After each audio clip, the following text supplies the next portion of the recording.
Master stroke पे अब नीतीश कुमार के सत्ता मोह का विश्लेषण कर लें। ये जानने की कोशिश करनी है कि सुशासन बाबू की छवि वाले नीतीश कुमार क्या सत्ता के लिए समझौतावादी भी हो गए हैं। विपक्ष कह रहा है कि सत्ता के लिए नीतीश कुमार ने आरजेडी का बाहुबली कल्चर स्वीकार कर लिया है। मौन स्वीकृति उसे मिल गई है क्योंकि महागठबंधन सरकार बनने के बाद पहले अपराधियों दागियों का आनंद मंगल हो रहा है। बवाल क्यों हो रहा है, आप इस मामले को पहले समझ लीजिए। आरजेडी से विधायक कार्तिक कुमार बिहार के कानून मंत्री बने।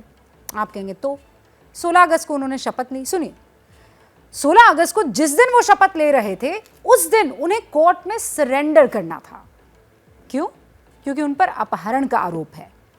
विपक्ष नीतीश कुमार पर पहला दाग तो यही लगा रहा है कि अपहरण केस में फरार आरोपी को सरकार में मंत्री बना रहे हैं आप।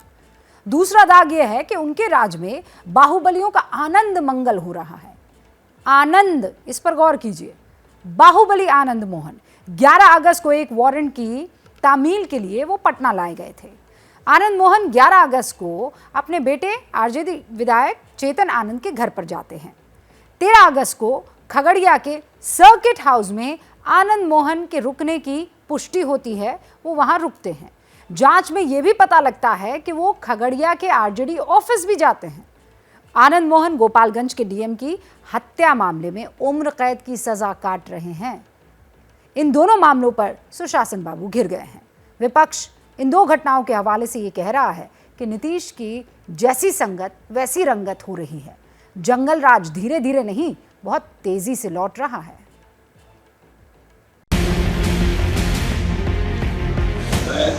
नीतीश कुमार प्रतिनिधित्व से प्रयास करता हूँ कि मैं नीतीश द्वारा स्थापित भारत के संविधान के प्रति सच्ची श्रद्धा और निष्ठा रखता हूँ।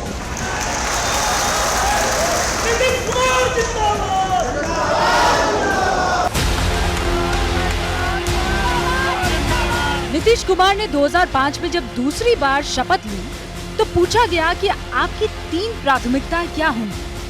नीतीश ने जवाब दिया था, सुशासन, सुशासन, सुशासन।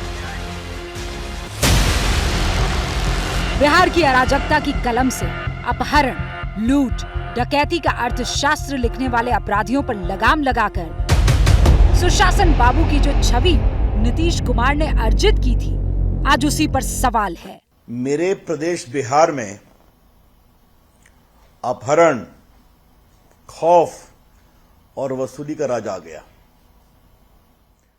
अगर बिहार के नए कानून मंत्री कार्तिकेय कुमार सिंह के ऊपर अपहरण, वसूली, एक्सटॉर्शन का आरोप हो तो फिर तो जंगल राज आ गया ना।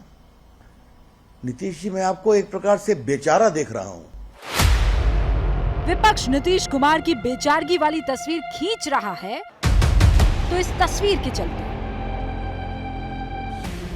16 अगस्त को बिहार में मंत्रालयों का बंटवारा हुआ तो आरजेडी विधायक कार्तिक सिंह ने बिना अनुराग, द्वेष, पक्षपात के अपने कर्तव्यों को निभाने की शपथ उठाई। लेकिन कानून की फाइलें कहती है कि 16 अगस्त को जब वो शपथ ले रहे थे, कानून के मुताबिक उनका कर्तव्य कोर्ट में सरेंडर करना था। ये देखिए, 16/2/2017 का पटना हाईकोर्ट का आदेश है। कार्तिकेय सिंह ने इस अपहरण में क्या भूमिका निभाई, ये विक्टिम ने 164 यानी मजिस्ट्रेट के सामने इस बात को स्पष्ट किया। तो ये है आज से 5 साल पहले का आदेश। उनको सरेंडर करना चाहिए था।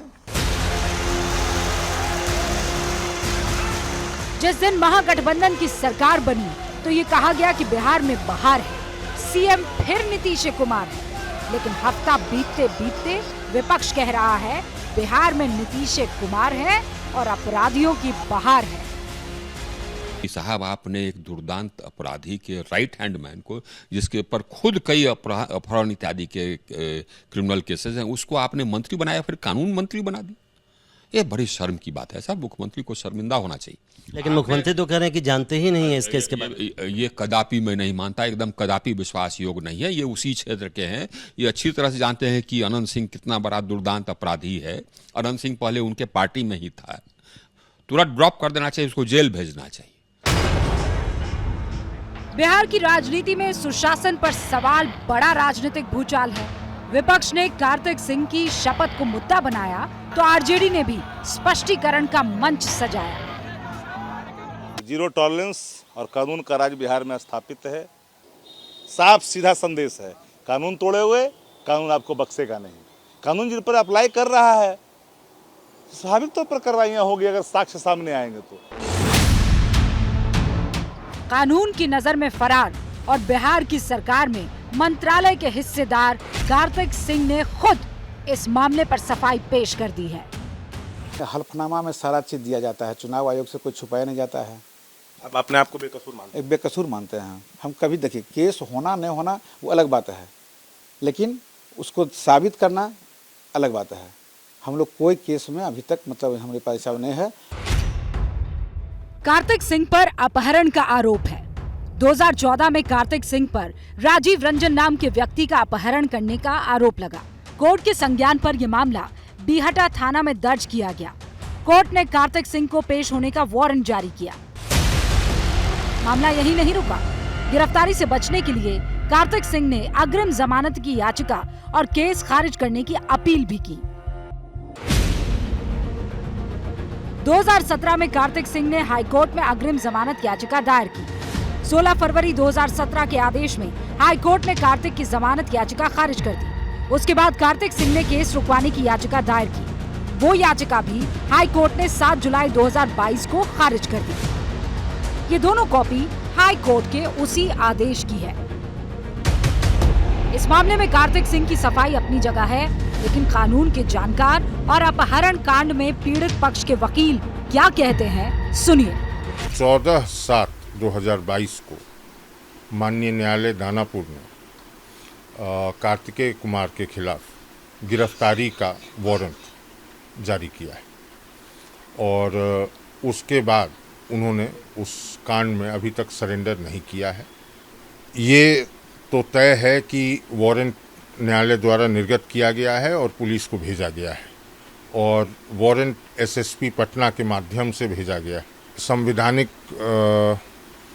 जो मत है वो भिन्न हो सकते हैं, लेकिन एक मॉरली ये करेक्ट पोजीशन नहीं होगा कि जो आदमी न्यायालय के सामने उपस्थित नहीं है उसे मंत्रिमंडल की शपथ दिलाई जाए।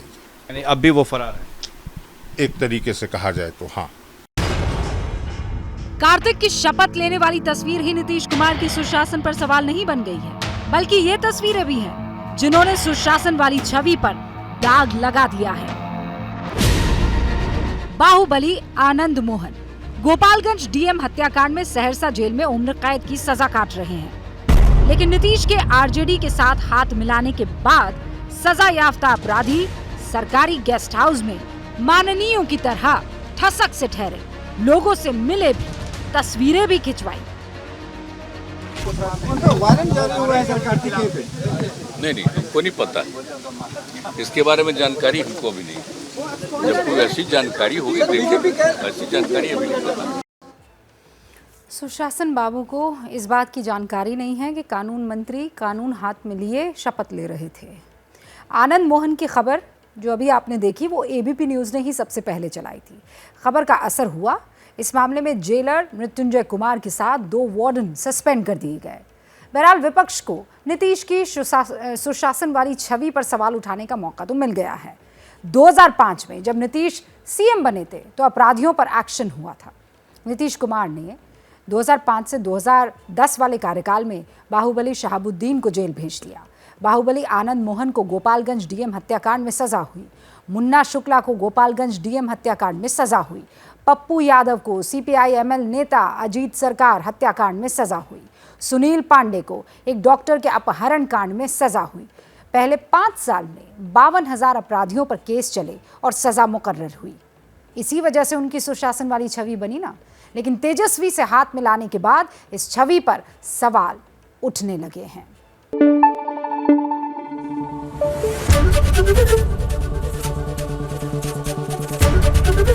एबीपी न्यूज आपको रखे आगे।